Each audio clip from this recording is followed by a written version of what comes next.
اللہ رب العزت نے مصطفیٰ کریم علیہ الصلاۃ والسلام کے درود کے اندر بڑی باکمال برکتیں اور بڑی فضیلتیں رکھی ہیں۔ اگر ہم حضور علیہ الصلاۃ والسلام کے درود کو، سرکار کے صلاۃ والسلام کو اپنی زندگی کے معمولات میں شامل کر لیں، یقین کر لیں کہ زندگی کی کافی مشکلات ٹل جائیں گی۔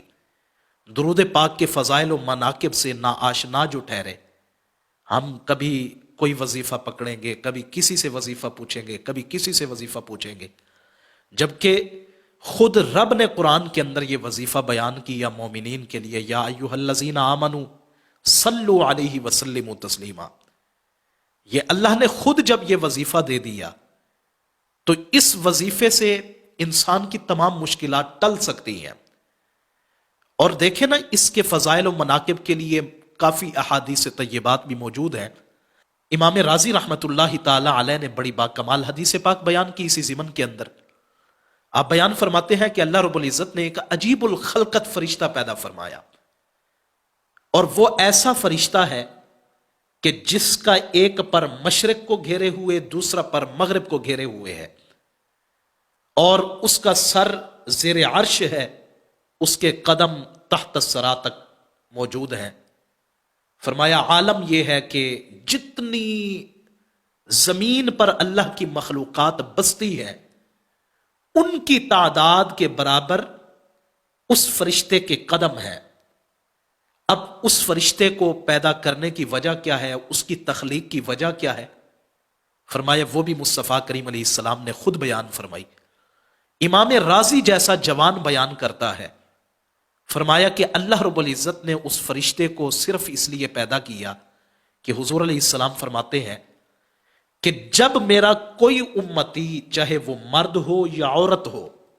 میری ذات پر درود پڑھتا ہے تو اس کے ایک درود پڑھنے کی وجہ سے اللہ رب العزت اس فرشتے کو حکم فرماتا ہے کہ زیر عرش جو بحر نور ہے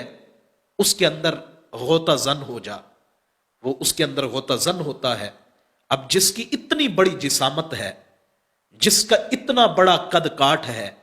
کہ سر عرش تک اور قدم تحت الثری تک ہوں، جس کے پر مشرق و مغرب میں پھیلے ہوئے ہوں، اور جس کے قدم تمام مخلوقات خداوندی جو زمین پر بستی ہے اس کے تعداد کے برابر ہوں، آپ سوچ سکتے ہیں کہ جب وہ بحر نور سے باہر نکلے گا تو اس کے جسم سے کتنے لاکھوں کروڑوں قطرے ٹپکیں گے۔ فرمایا جتنے بھی قطرے اس کے جسم سے ٹپکتے ہیں، اللہ پاک ہر ایک قطرے کے بدلے میں ایک ایک فرشتہ پیدا فرماتا ہے، اور وہ جتنے فرشتے ان قطروں کے بدلے میں پیدا کیے جاتے ہیں